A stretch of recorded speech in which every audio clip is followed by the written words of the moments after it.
Hey world, I'm Josh. Welcome to another episode of Let's Try Stuff. We are missing Lauren Coffee edition. She's still off conquering the opera world, and now just have me, new location, but same silly paintings, and maybe you can see all of our coffee labels up there, plus a few others, and our New Orleans grumpy cat back there. Anyway, today I am trying from Spyhouse Coffee Roasting Company in Minneapolis, their Agua Blanca from Colombia. I really like Spyhouse's packaging. Very cool, very classy. Agua Blanca, I guess white water. It's listed as tasting notes: strawberry tart, Toblerone, and Shirley Temple. And Samantha, our curator at Mistobox, look for her on Instagram. I follow her on Instagram, and she's like traveling the world, having the best time ever, and I don't know if she still will be by the time that this comes out, but you can look at her post history and see it all and be jealous. Anyway, let's see. This says, fully washed coffee was sourced from the growing region of Pedregal, Inza de Cauca, Colombia. Never fails.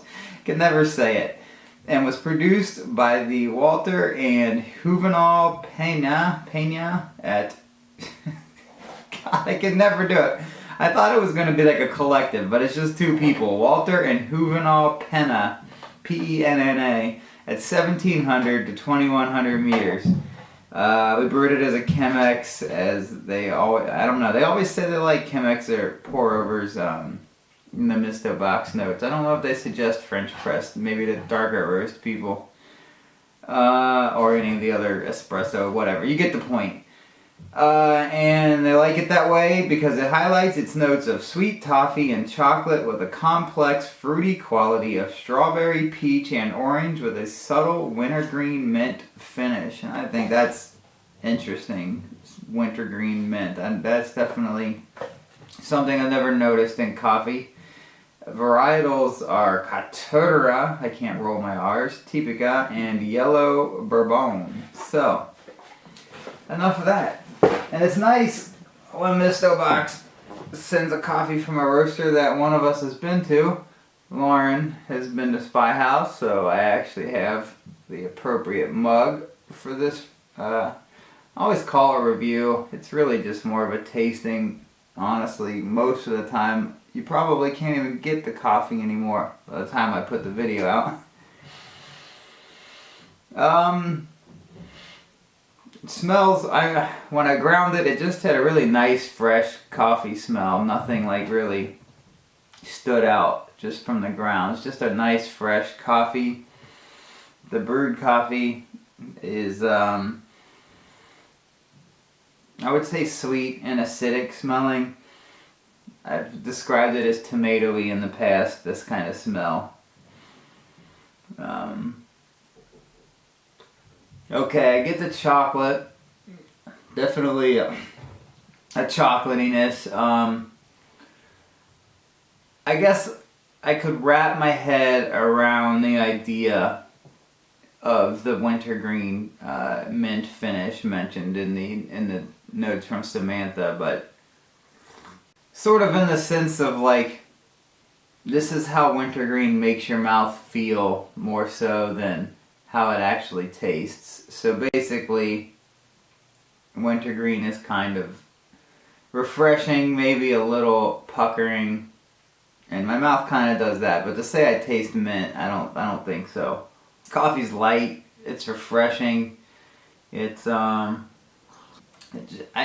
like good coffee. I don't know that it has a quality that stands out as like, wow, that's really weird, I've never had it before, which I was kind of hoping for because the tasting notes did lead me to believe that might be possible. But I'd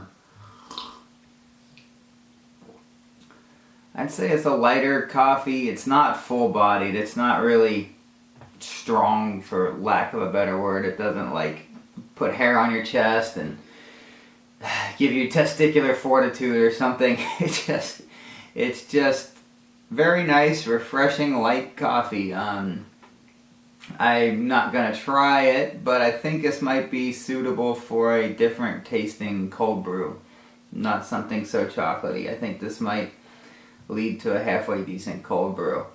So with that, it's a solid coffee. I wouldn't make a pilgrimage to Minneapolis from Ohio to seek this coffee out like I might consider driving to Chicago for some geishas or something, but it's still a solid coffee. I was in Minneapolis and I wanted a good summer kind of coffee.